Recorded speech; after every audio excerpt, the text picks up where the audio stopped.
Hey, good morning, everybody, and welcome to Mortgage Coach Tuesday. Every Tuesday, I'm doing an interview with someone awesome, someone that I just call a wow human being, a wow person. My name is Dave Savage, CEO of Mortgage Coach. Make sure you connect with us in social land. Make sure you've downloaded our apps if you have not already. Everybody on this call is either a mortgage coach. That means you personally invest in us or your company does. We are doing training every single day of the week. So Mondays are for beginners. Tuesday, I'm interviewing someone. Wednesday is all about becoming a mobile master in terms of how you sell, teach, and add value to realtors and families. Thursdays, we're doing Q&A, and we're doing Mortgage Coach University every day of the week. I want to remind everybody that our YouTube page is just an amazing resource of knowledge and insight if you want to become the best loan officer you can be. We've had over 150,000 views of those videos. We've got over 1,200 videos. We've got 30 playlists. The playlists that get the most attention are the all-time, which those are just what I think are my all-time best interviews out of 400 interviews over 7 years. What do I think are the best? That's in the all-time list. How-tos, we've got about 30 how-to videos and a bunch of MC scripts. So if you haven't already, make sure you subscribe to our YouTube channel. And last week's call, this week's call, every call is uploaded pretty much, within hours. So last week's call with Wally was, I haven't, did I make it all time? Yeah, I did. I made it all time. It was crazy. I mean, one of the best top producer interviews I've ever done. I mean, the guy was mind-blowing. Obviously, he's super successful. He helped 328 families last year, did over 80 million in production. But to me, more importantly than that, it's how he did those loans. It's how he served those families, and it's his heart, And so if you missed that call, I just can't emphasize enough, go and listen to that call. There was a number of quotes that Wally said throughout the interview that I thought were, they were mortgage coach. They helped us drive our mission. I love this one. Mortgage Coach is a great way to be ridiculously smart with clients. I like that. Makes sense to me. Obviously, we believe that when a family gets into debt, they should have graphs, charts, video narration. They should understand what they're doing. They should understand how to get into debt in a way that helps them build wealth and build wealth with real estate.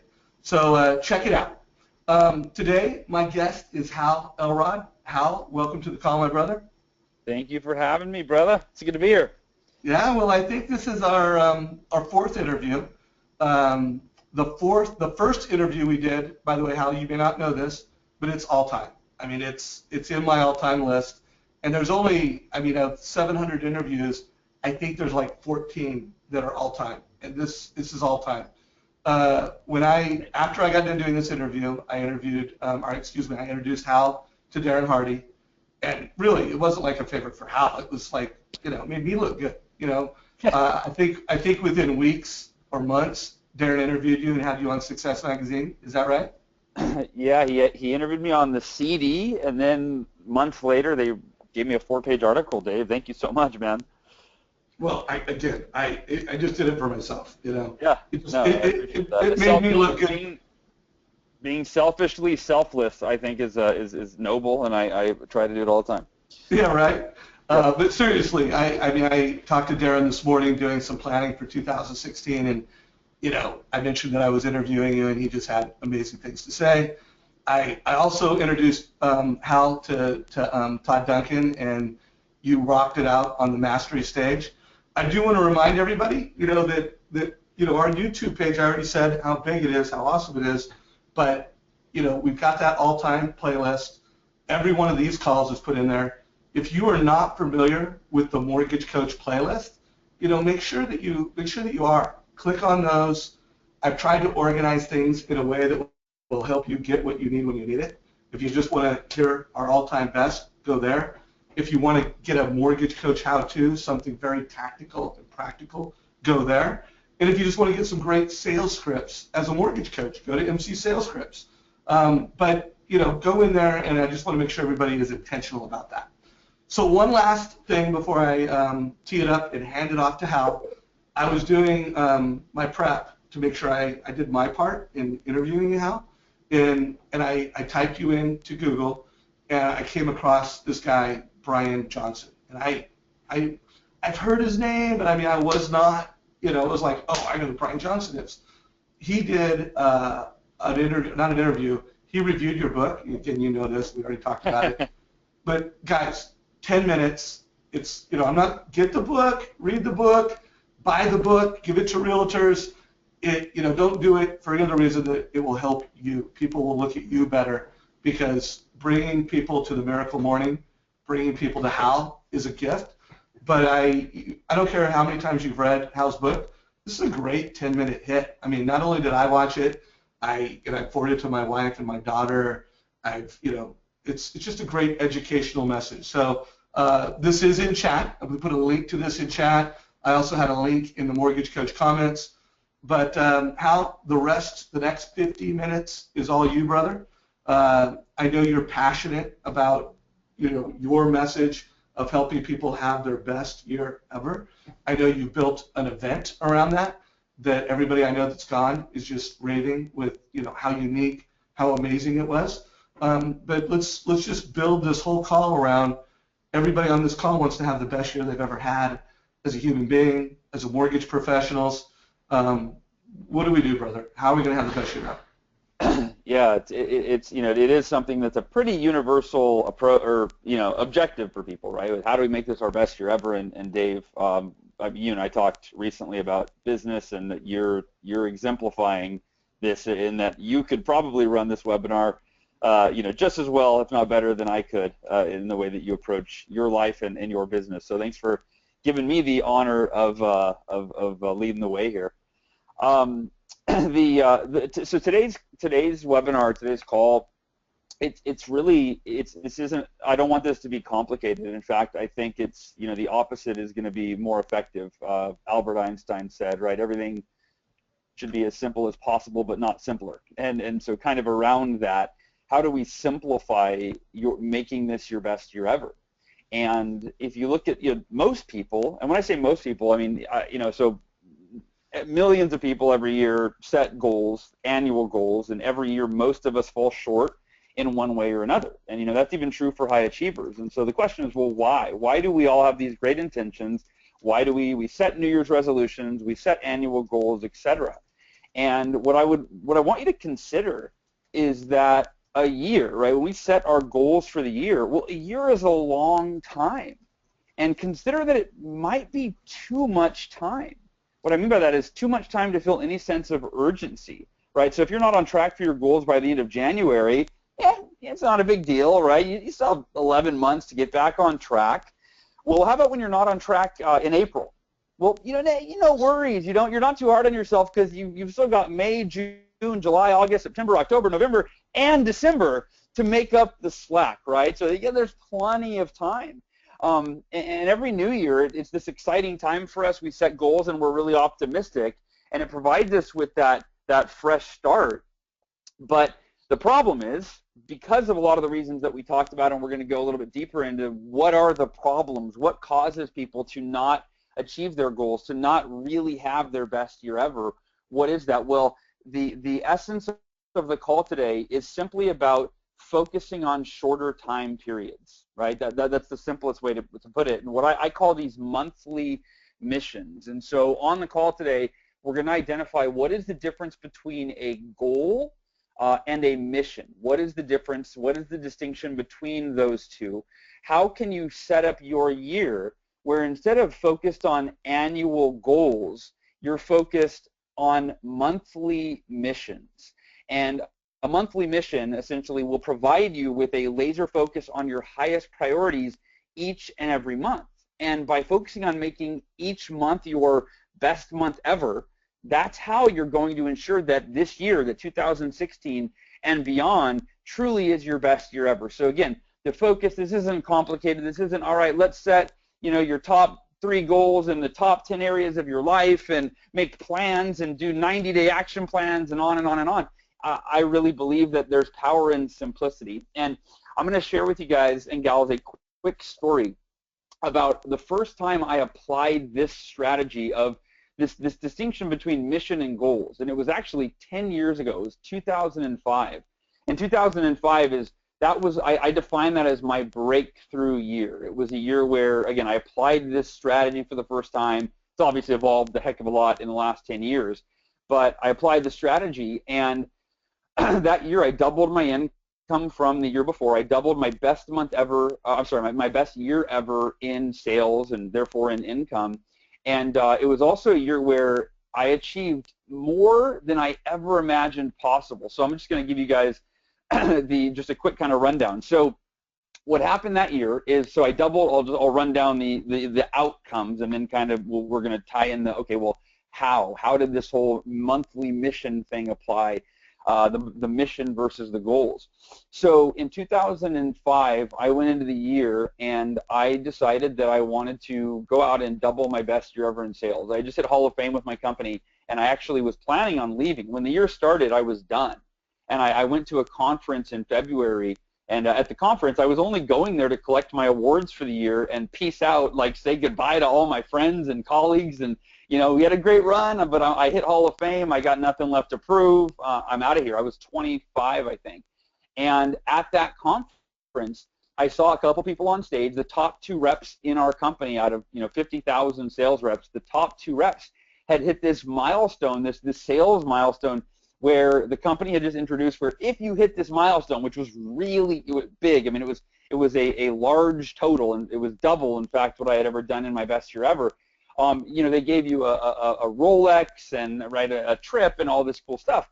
And as I'm sitting there watching these 2 sales reps who were friends and colleagues of mine collect their annual award, and they were getting the Rolex and all this, I had this feeling in the pit of my stomach, and maybe you've had this before, but it's that realization of, I'm not fulfilling my potential. Like, that's not, and I don't know about you, but I wasn't okay with it. I went, wait a minute, if I leave this company right now, I'm going to leave having never accomplished what they just accomplished. Therefore, I know I'm capable of it. Therefore, I haven't tapped into my full potential, and I'll be leaving my potential on the table. And so that became unacceptable, and I committed. I go, you know what? I'm going to have my best year ever. I'm going to double my sales. And then as I went home, I got really clear on my goals for the year. All right, so I did a traditional goal setting. Okay, I wanted to double my best year in sales ever, therefore double my income. I also, though, I had some dreams. What happened was I hired a coach, and I reached out to the coach, and I said, look, all I really care about is I want you to help me achieve this goal of doubling my best year ever, because this is the last year I'm going to stick with this company, and this is my last shot, and I don't care if the rest of my life falls apart. I said, because if I hit this goal, that's what matters more than anything else to me. And he said, well, I don't work that way, Hal. He said, I'm not going to allow you to let your whole life fall apart and you just hit your sales goal and your income goal. And he said, I want you to, I want to help you really accomplish every area of your life, take it to the next level. And so he said, if you could accomplish anything, what would you do other than double your best sales year ever? And I said, well, I've always wanted to be a professional speaker, and once I'm done with this year in sales, I'm going to move on to being a speaker. And he said, okay, what else? I said, well, I always, now that I've hired you as a coach, I really see the power of coaching. I thought maybe I'd like to follow in your footsteps and kind of pay it forward and help other people achieve their goals as a coach. And he said, okay, what else? I said, well, I've always wanted to write a book. I've had a dream of writing a book for 6 years, but I've tried and I have failed. I told him, I said, in 6 years, I've got 6 pages. So I'm at this point, I'll be 200 years old before my book's done, right?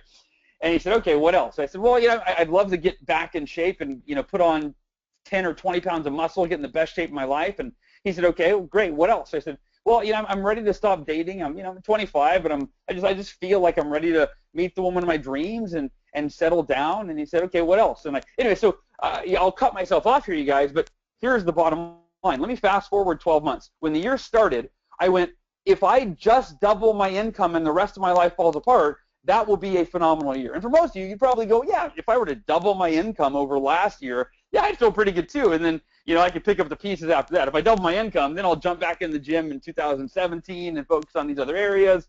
That was kind of my mentality. Well, when the year ended, I had more than doubled my income in my previous best in sales. I wrote and published and made my book a #1 bestseller same year. I launched my coaching business and brought on my first 5 coaching clients simultaneously the same year. I put on 17 pounds of muscle and dropped down to 5.7% body fat that same year. I met the woman of my dreams, who I've now been married to for 10 years, and we have 2 kids.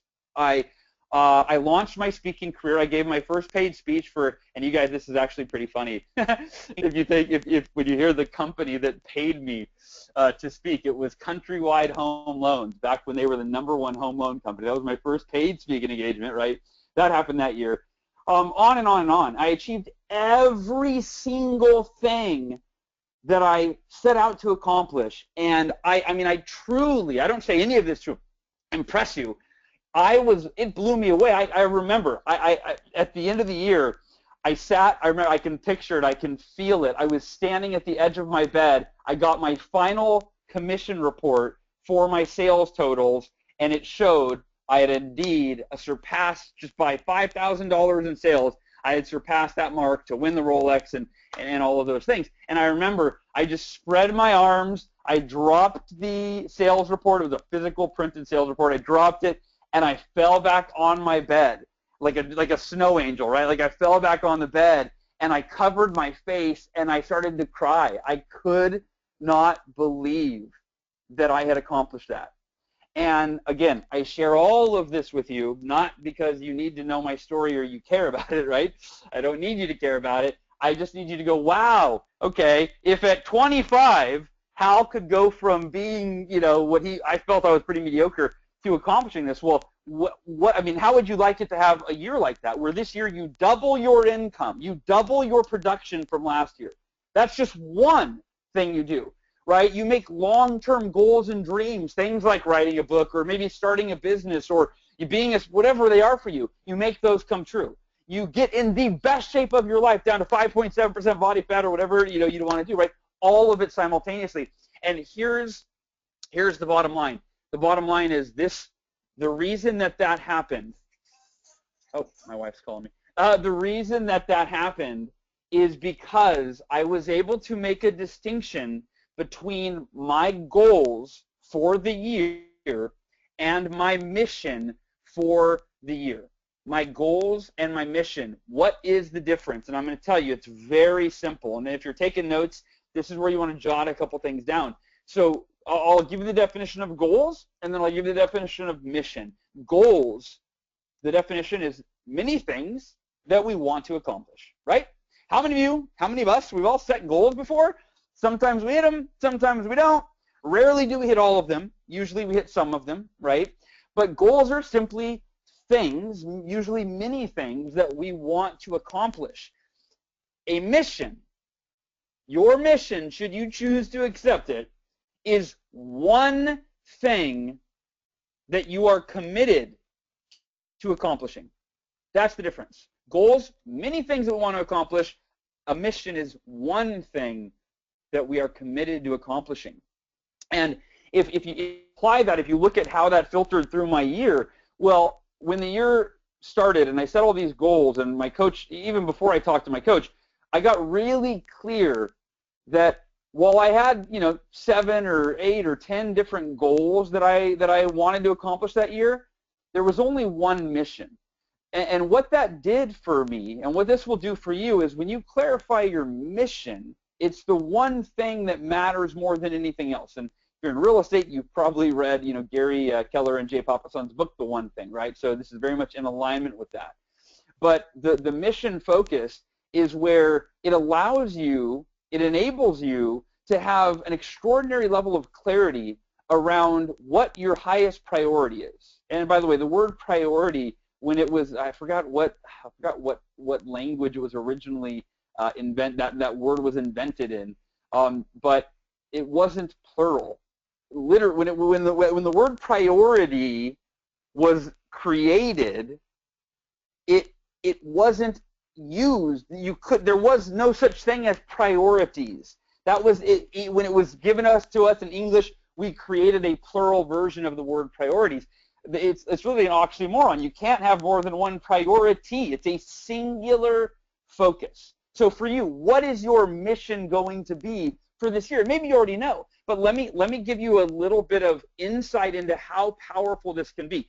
So the reason I was able to accomplish all of my goals, because it's almost like it's a little bit ironic. It's like, well, wait a minute.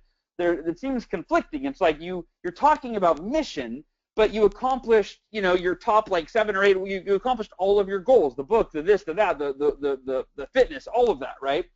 Here's why. When you've got a bunch of goals and you don't necessarily have a mission, a singular focus on which one of those goals is your number one priority, then any given day when you wake up, you can look at your to-do list, you can look at your goal list, and you can argue with yourself, or you can debate within your head, what should I do right now? And human nature, which often takes over unconsciously for us, is to do, the path of least resistance. That is natural. I don't care who you are, even if you're an achiever. If you're an achiever, for example, if you're a workaholic, but you need to get in shape, that fitness needs to be a priority. But if that's not clear that that's your number one, that's your mission for the year, then when you wake up, you tend to do the things that you enjoy doing, right? The things that are easier. If you like working, you tend to work. So, but if you're clear, look, I know the work's going to happen. I'm going to show up to work. I'm going to, I'm going to do what I do. I've got accountability in place, et cetera, et cetera. Maybe you're aware that, I don't need to make work my mission. I need to make this one area of my life my mission that I've been settling for mediocrity in for far too long. So maybe it is work for you, but maybe it is another area. So getting clear, here's what that did logistically and practically. Every day that I woke up, there was no question in my mind what had to get done. What my absolute must-do activities were whatever contributed to my mission. That was very clear. And I wasn't even allowed, it wasn't even entering into my sphere of consciousness that I would work on a task that didn't contribute to my mission until I had finished whatever was the most important task for the mission. So for me, it was making phone calls, by the way. That's how, right, I was in direct sales, and I made calls. And however many calls I made, that would determine how much I sold, right? Even if I had a bad day, at the end of the month, the end of the year, how many calls I made directly was, it averaged out to what I would, how much I sold and how much I earned. So the bottom line was that when I woke up, I wasn't allowed to check email. I didn't allow myself to go to the gym. I didn't allow myself to clean my car. I didn't allow myself to go grocery shopping. I didn't allow myself to do busy work at the office until I had done the thing that would make it so that achieving my mission was inevitable. See, I had defined my process to achieve my mission. In fact, let me give you a bonus lesson here. I was talking to someone the other day who brought me in. Oh, it was Brandon Turner of the Bigger Pockets Community, Bigger Pockets podcast. He interviewed me on, and I think he's one of the top real estate authors and podcasters in the world. But he interviewed me on his show, and he said, Hal, I read The Miracle Morning, and then I read The Miracle Morning for Salespeople. And he said, I want to read something out of The Miracle Morning for Salespeople because this one quote, this one philosophy, he said, has completely revolutionized the way I approach my business, the way I approach my life. And he said, but it's also, I've paid it forward. It's revolutionized the way that I coach and teach my community, my students, how to accomplish and achieve their goals. So there's the build-up for you guys, right? So I'm probably going to butcher. I'm not looking at the book, but here's the philosophy. Every result that you want to accomplish in your life or in your business, and when I say result, you can swap that word out with a goal or outcome or mission. But every outcome, every goal, every result that you want to create in your life or in your business is preceded by a process. Every goal, every result, every outcome is preceded by a process, and the process is required to produce the result. So relatively simple, right? If you want to get in shape, right? The outcome, the result, you want to lose weight, put on muscle, whatever your fitness goal is. Well, there's a process that precedes that. The process is, right, it's repetitions. It's 20 minutes a day on the treadmill. It's 30 minutes a day of lifting weights.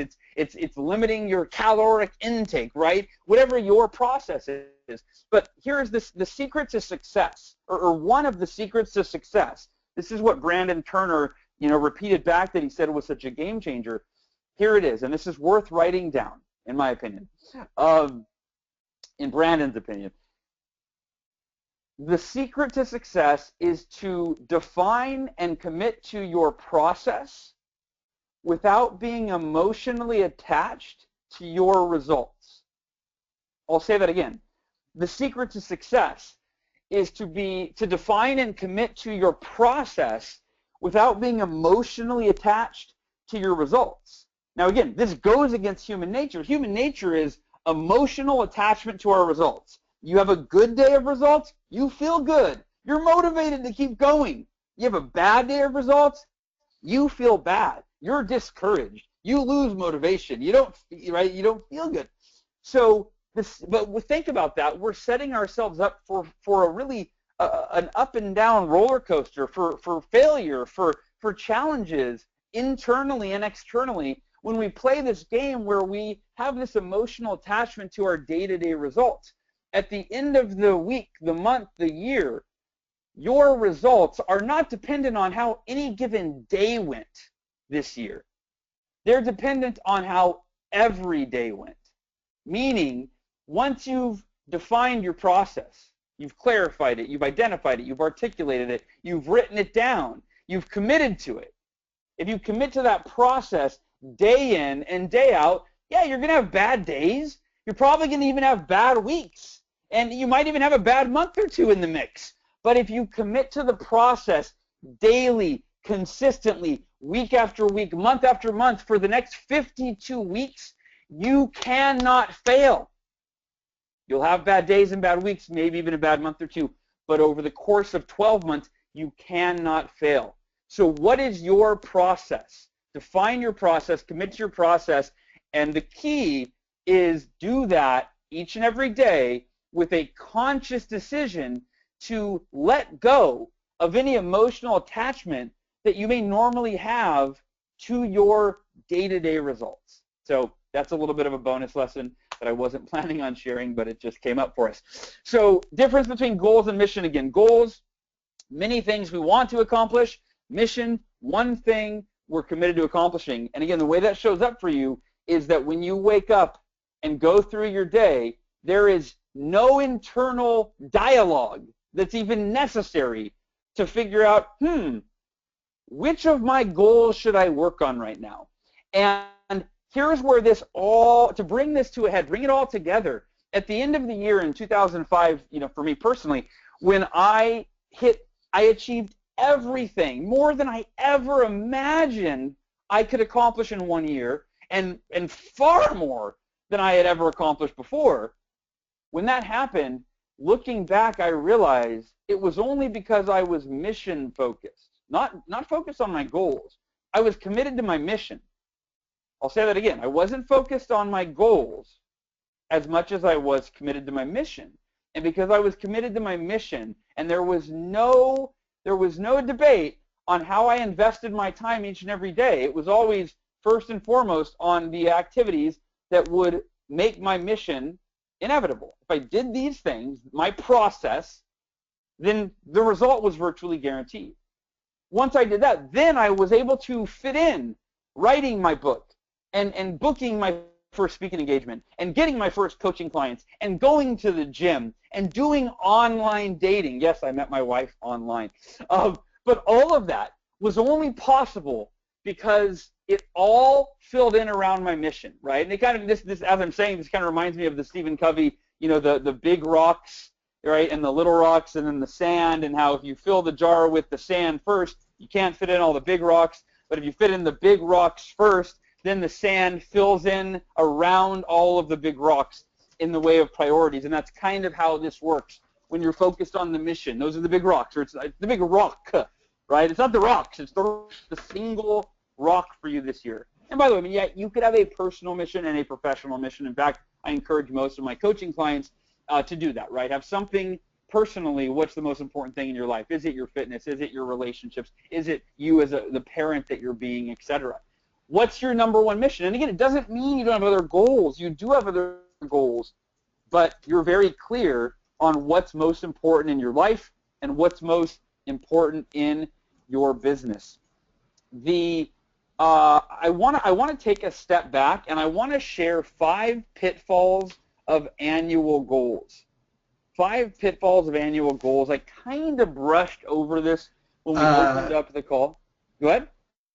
Oh, hey, Hal. Hey, I wanted to jump in on 2 thoughts. So one, I want to draw attention to the chat. I have been, and my team have been putting in takeaways, quotes. So make sure you're paying attention to chat and go to meeting. Also, if you pull a takeaway, a quote from Hal, please share that in questions, share that in chat. The more interactive we make this call, I think the better educational experience is for everybody. Also, knowing that Hal is really driving us to focus. What is your number 1 mission? What is that big goal for this year? I would love to just know where the mortgage coach community is there. So if you want to share, I would love for you in the questions of GoToMeeting, what is your number 1? It would be helpful for you as you're listening to Hal to get clear on that. And I think it would be great for me as a leader of the mortgage coach community to bring more value to this community if I understood what your number 1 is. And if you want to share personal, I would love to know personal, and I'd also love to know professional. So not telling everybody you got to give me both. Give me one or the other, give me both. But I want to know on this call right now, what is your number 1 as you're listening to this call with Hal? So Hal, back to you. This is fantastic, and I can't wait to see what the mortgage coach community is going to share over the next few minutes. I'm watching the chat now. I brought it to the forefront so I can see as well. Thank you, Dave. So we're going to go into, we talked about mission versus goals, right? I mean, and the difference there, and I think that, I'd imagine that's pretty clear at this point. We're going to just go into monthly missions here in a minute, but before we do, I want to dive in a little bit on the 5 pitfalls of annual goals. And if you're jotting down notes, these are relatively quick, relatively simple, relatively straightforward, but it just kind of brings awareness to the challenge with how we've been conditioned and taught to set goals versus what may be a better way for you. And I found it to be a better way for me and then for a lot of my clients as well. So here's the 5 pitfalls of annual goals. Number 1, too much time. Right? I opened up by kind of addressing that. There's too much time. 12 months is there's so much time that even halfway through the year you still feel like there's a lot of time. And because there is too much time, number 2, the second pitfall of annual goals is there's no sense of urgency. And I really believe that the number 1 cause of mediocrity in our lives and in our businesses is the lack of urgency.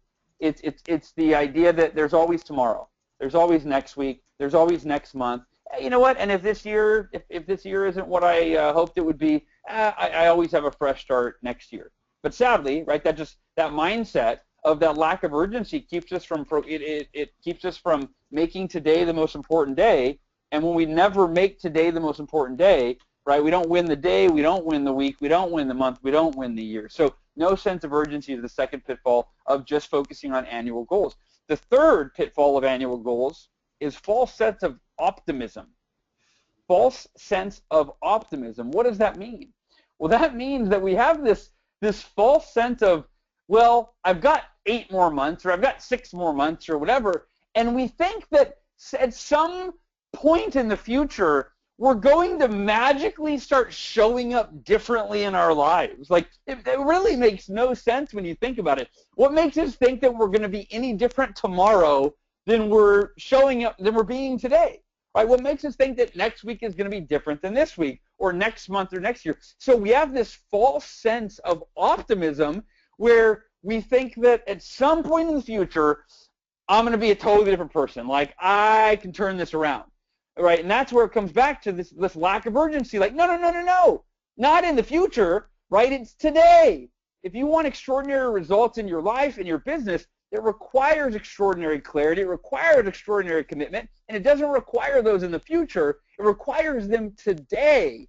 The extraordinary clarity has got to be born today. And the extraordinary commitment has to be made today. And then both of those, extraordinary clarity and extraordinary commitment, those have to be revisited every single day. You can't set your goals. You can't set it and forget it. What's that old infomercial, right? Set it and forget it. That doesn't work with goals. It doesn't work with your mission, right? You've got to reinforce every day. Look at your mission, look at your goals, and why they're important to you, and what the tactics are that you must do to achieve all of those goals, right? The third pitfall, false sense of optimism. The reality is we're not going to be any better in 3 months than we are today unless we commit today to start becoming better. So the fourth pitfall of annual goals, right? So we got too much time, which causes no sense of urgency, which gives us a false sense of optimism. So we, number 4, procrastinate, right? The fourth pitfall is that we procrastinate. Because there is no sense of urgency, because we have so much time, and because we have a false sense of optimism that I'll turn into this superhero at some point in the future, that causes us to procrastinate. We think, well, I don't need to take action today because I have so much time, because I'm going to be better in the future, so I can be mediocre today. And the fifth pitfall of annual goals is basically that the first 4 cause us to fail, right? That's number 5, is that the first 4 pitfalls cause the fifth, which is it causes us to fail. It causes us to fail in having our best year ever. It causes us to fail in achieving our most important goals, whether they be personal or whether they be professional. So, Dave, I'll cut myself off real quick. Any thoughts before we go into the last part of the call today?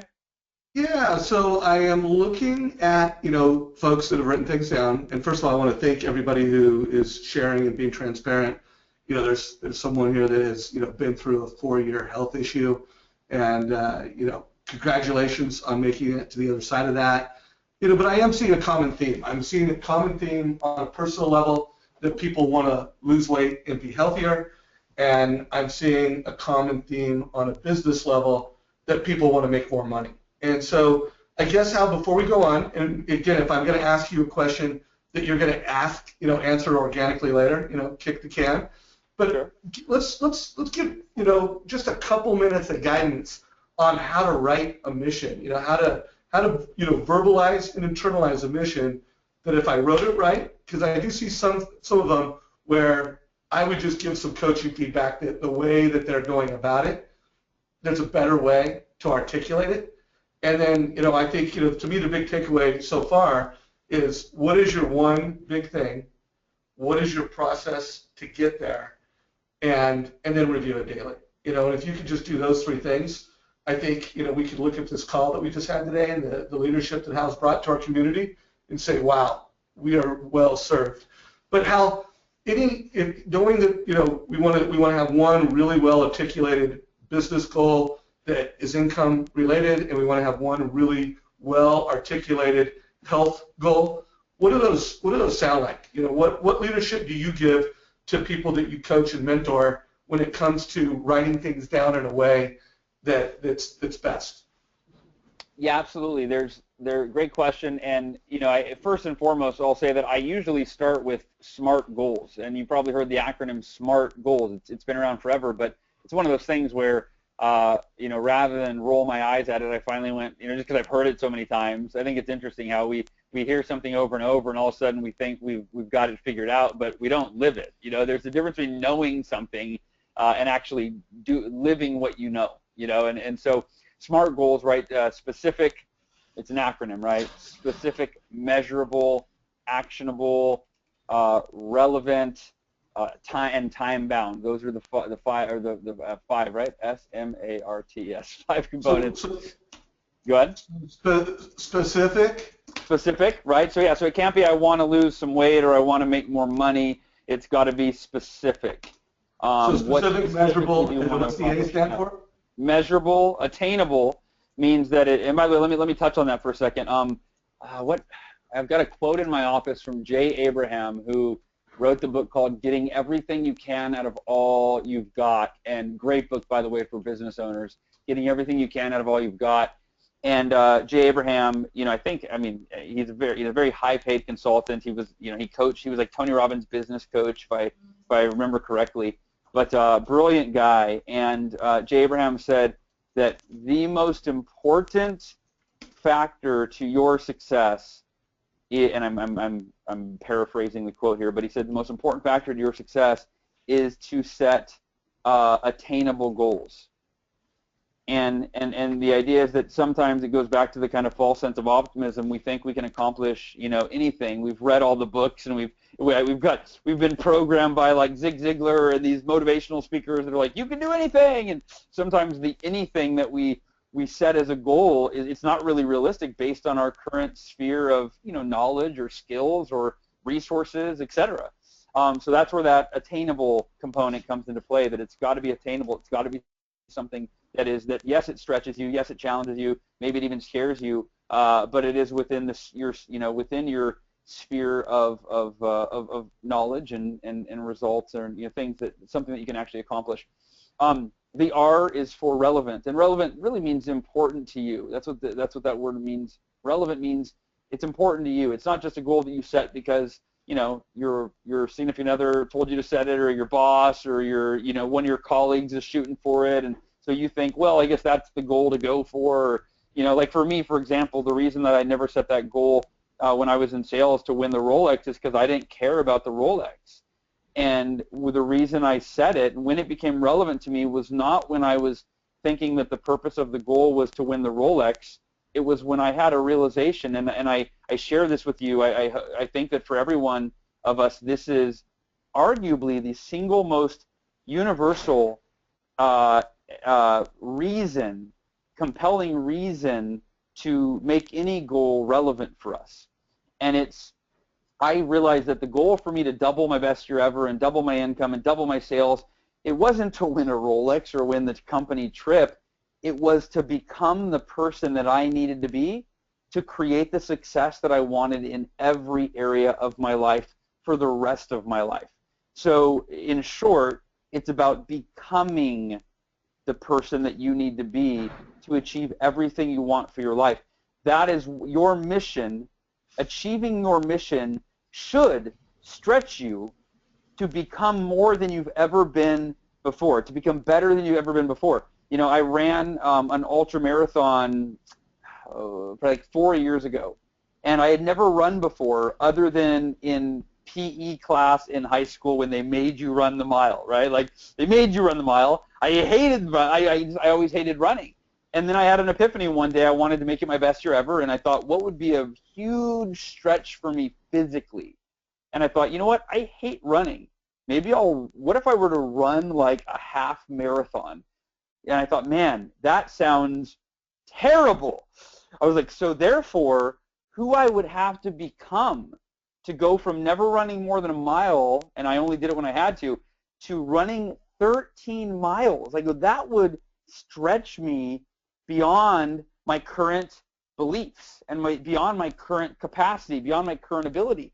So I set the goal, and then I went, wait a minute, if I'm going to run a half marathon, I should run a marathon. I mean, if I could run 13 miles, I'm sure I could run 26. Both seem just as ludicrous to me. And then once I got my mind wrapped around 26, I went, you know what?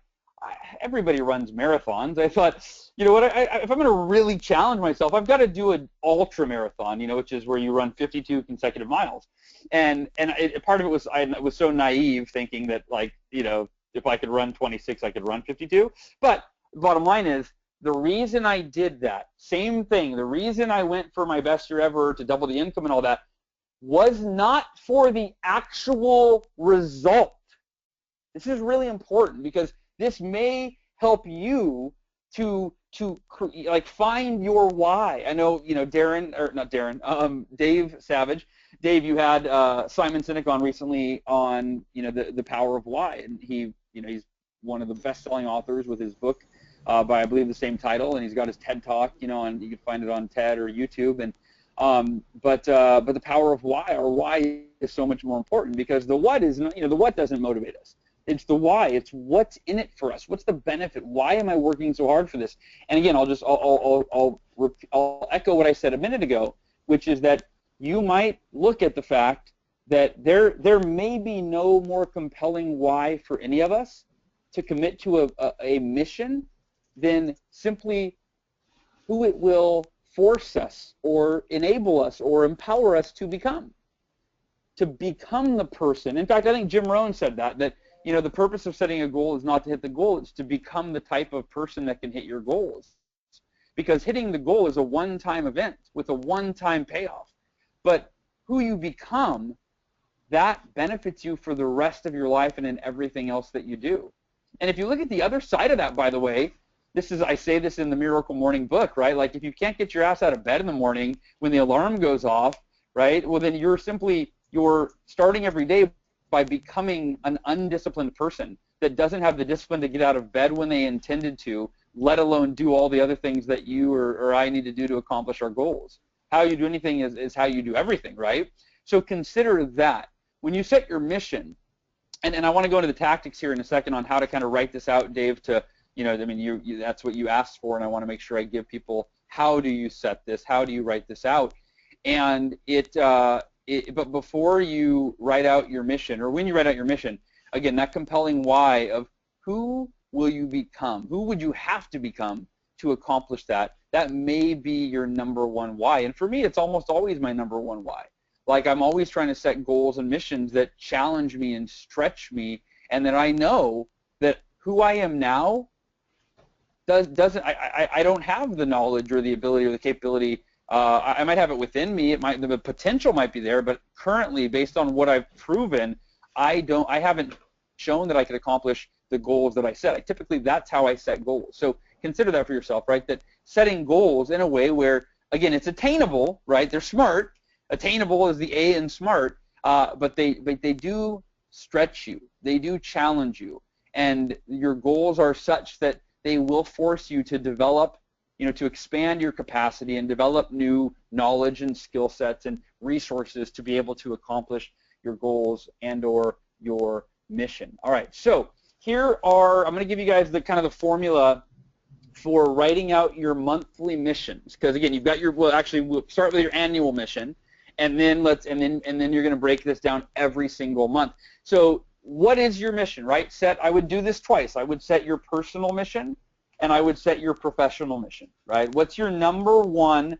And again, our brain fights this because you go, well, but no, I've got a bunch of really important goals for me. That's what our brain does, right? Well, no, I can't narrow it down to one. You have to narrow it down to one.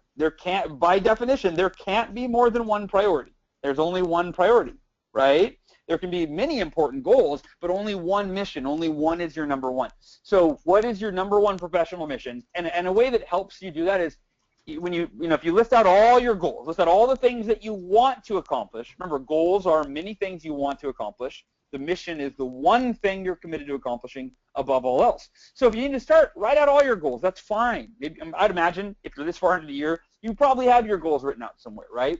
Look at those and go, okay, if I was only allowed to accomplish one, I could only accomplish one. I had to get rid of the rest.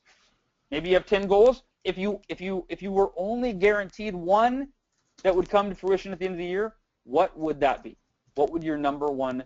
That's your mission. What's your number one goal? Do it for your personal life. Do it for your professional life. So get clear on your mission, and then go into the why. Why am I committed to this? Right? That's your what's in it for me. What are the benefits? What are the reasons? Your compelling reasons. The why. What's it going to do for you? And going back to my 2005 as my reference point, it was number one. It's going to enable me to become the person that I need to be to achieve everything, create and achieve everything else I want for my life for the rest of my life. That was all the why I needed, right? But then I threw the extra benefits, and I get a Rolex, that'll be cool, and I get to go on a cruise with the company and my colleagues, that'll be cool. I'll get, there were some other different, perks and benefits. But less is more to me. It's quality over quantity. In the same way that your mission is your number one goal, well, when you have your why, what's your number one why? You can have multiple whys to support the mission, but I think quality is way more important than quantity. And I've heard this taught many times what I believe is an ineffective way, which is write down, I've heard this said, and I'm sure you've heard this before, you've been taught by some guru or another, to make a list of all the reasons. Make a list, right? I can't even think of who. It's probably, I don't want to say names, but it's people that I respect, that I admire, but I've heard them teach you to write down 100 reasons that you're going to accomplish this goal. Now, I'm not saying that's not, that can't be effective. Right? There are lots of ways to skin a cat, right? There's lots of different approaches to get you to the same destination. But personally, I believe, and I coach my clients on, it's not about quantity. If you have 100 reasons, are you going to remember 100 reasons every day? Do you really want to read those 100 reasons every day? Are they all equally important? Of course not. So what's the one reason that makes your one mission such a must accomplish?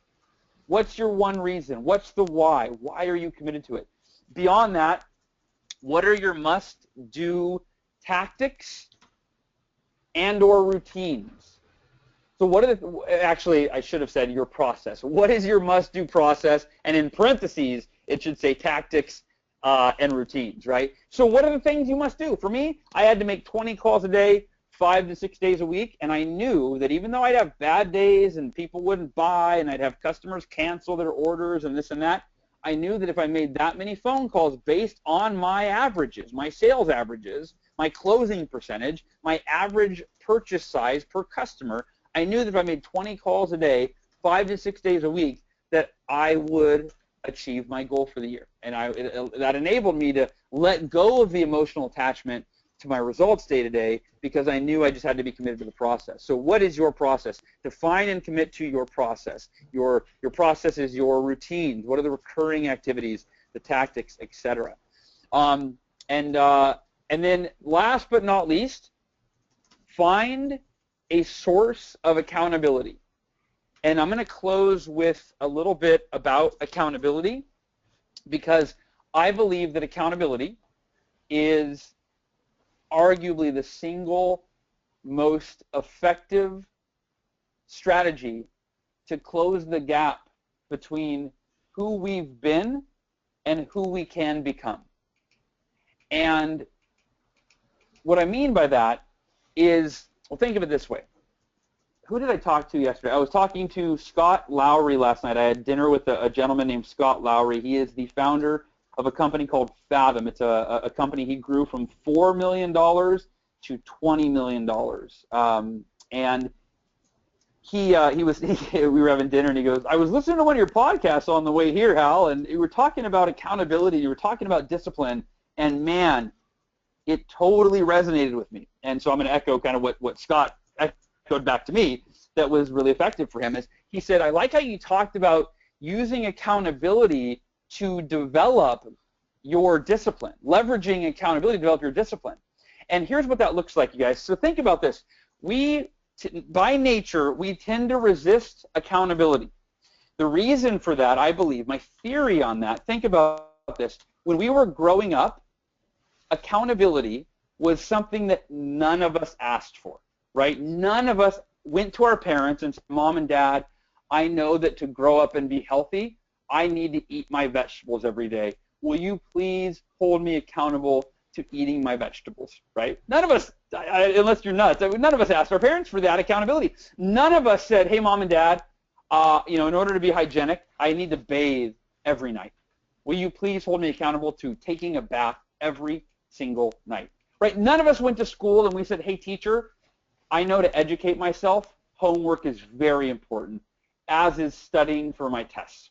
Teacher, will you please hold me accountable to these crucial activities, to this process that is necessary, that is crucial for me to achieve, to gain an education and achieve success in my life, right? So think about that, you guys. None of us asked for accountability in any of those areas, but it was forced upon us. Mom and Dad forced us to eat our vegetables. They forced us to bathe. Our teachers, they held us accountable against our will to, because we had deadlines and we had to turn our homework in and we had to study for tests. But think about this. Number one, if we didn't have that accountability, we would all be sleep-deprived, dirty, malnutritioned, uneducated little kids, right? Think about that. But because we never asked for the accountability, we grew to resent the idea of accountability. We grew to resent it. We grew to resist it. And for those of you that are parents, here's a little critical thinking for you, which is, how can I change this so that my kids don't grow up resisting and resenting accountability, but that they learn to embrace it because they understand the value of it? How can you empower your child to ask for accountability or choose what they're held accountable for, or at least see the value in why they're being held accountable, and that it is for them. Find out what they want, and then help them see that accountability will get them there. Here's the point. We leave the house at 18, and most people, our level of discipline, it's a downward spiral into mediocrity, because once we don't have accountability being forced on us, we tend to avoid it at all costs.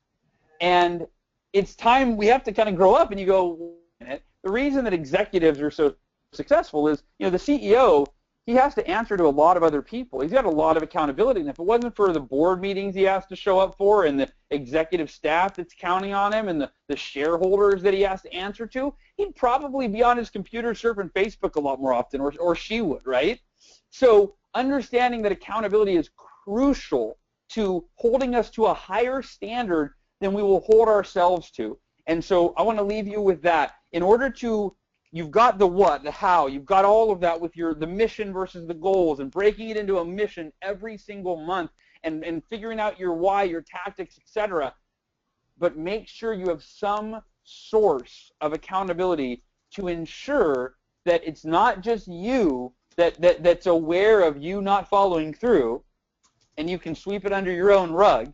Make sure that there is, whether it's a coach, or you form an accountability team, or you form an accountability partnership with one of your colleagues, or you whatever it is for you, you join a mastermind, ensure that you have some form of accountability to hold you to that higher standard than you will hold yourself to. And this year, set all your goals. You've probably already done that, but make sure you're clear on what is your mission in your professional life that will make the biggest impact for you and your family, and what is your mission in your personal life that will make the biggest impact for you and your quality of life, your longevity, and your future. Dave, back to you, buddy. Wow. A lot to think about. Although when you really net out today's call, it's pretty straightforward, folks. I put a playbook. I've been taking notes while we go. What is your number one mission in 2016? Write down both your personal and your business mission. Make sure it includes your why. Then break them down into a monthly mission so that it's, you don't lose, you have a clear sense of urgency every month and every day. Make sure they're smart, and then wrap that with accountability. And, I was taking notes. I put a quote in. I think there was a lot of really wise things you said, but I netted it out around accountability is crucial to holding ourselves to a higher standard than we'd hold ourselves to by ourselves. Again, there's a lot of ways of saying it. If anybody wants to put a quote in question so I can, articulate that even better. But, this is recorded. It's put online. I think there's huge wisdom that you've added. So how can folks sign up or be part of your tribe? Your event that you've done in the past is amazing, your annual event. Why don't you put a little color around that? Let's tell everybody how to sign up and learn more about Hal Elrod. Absolutely, Dave. Thank you so much. And you guys, so obviously the Miracle Morning book, nothing I've ever created, no work of mine has ever impacted people so profoundly, and so many people. We just signed to publish in 17 countries around the world, and it's because of the impact it's made, primarily here in the U.S. That opportunity has become available. But so the Miracle Morning book is on Amazon. I invite everybody to join the Best Month Ever Challenge, which is something that we created. It's free. It's not a paid program. It's something we designed to actually originally to support our Best Year Ever Blueprint attendees, which is the live event. But if you go to Best Month Ever Challenge, you can join the Best Month Ever Challenge group. You'll get access to the Facebook group, and it's really, really cool. It's just all these folks that are, there's over 3,000 members of the Best Month Ever Challenge group now, and that are supporting each other and every month, making it your best month ever. And again, that's how you make this your best year ever, is you focus on, of course, the Best Month Ever Challenge, and it's the best day ever, right, to make sure that this becomes your best week ever, your best month ever, etc. But without the Best Day Ever Challenge, we haven't gotten there yet. We haven't narrowed it past the month, but right now the Best Month Ever Challenge at bestmontheverchallenge.com is a good way to engage. And once you do that, you'll get my weekly podcast that'll support you and all of that. And then Best Year Ever Blueprint, the live event, it's not ready yet. we're not quite ready to sell spots. We have 130 people already registered for this year, but that's because they were at last year's event. So Dave, to your point, there is not a site to book tickets for that. But if you want to watch the video from last year's event, go to bestyeareverlive.com. And if you do join the Best Month Ever Challenge group, that will, you'll be on my email list. And then when tickets come available for Best Year Ever Blueprint, the live event, of course, you'll be the first to know. So I think that pretty well covers it, Dave. Right on. Well, fantastic, brother. Really appreciate you. Want to remind everybody to watch Wally's interview from last week if you haven't already. I've got an amazing mortgage professional next week, Chris Devon from the Boston market. I mean, this guy is doing monster volume. He's on a big radio show. He's got a massive website. I mean, the way that he has built his local brand, leveraging media, online, radio, all the ways, his playbook for building a local brand in a marketplace and doing mega business, we're gonna unpack it next Tuesday at 9 o'clock Pacific. So before everybody goes, let us know what you thought of today's call. If you are a guest on this call and you're not a Mortgage Coach member yet, please click the bottom option. I'd like to get a demo and learn more. And everybody else, let us know what you thought. Did we surpass your expectations? Was it a good, solid takeaway? Was it average? Hey, did we miss your expectations? We love great feedback. So Hal, I'm grateful for the time that you took to deliver awesome value. I think you knocked it out of the park. Again, everybody, go to our YouTube page. If you're a leader or a manager, bring this wisdom into your next sales meeting. Tell your loan officers to watch this video and forward a link to them. Let's get this message out. Our goal at Mortgage Coach is we turn education into a competitive advantage. That's what our technology does. And these calls that we do every Tuesday at 9 o'clock Pacific for going on 7 years, 400 interviews, this is just us living one of our values of education, providing constant and consistent education to the mortgage industry. Take care, Hal. Have an awesome day, and everybody else have a fantastic day and a fantastic week. This call is a wrap.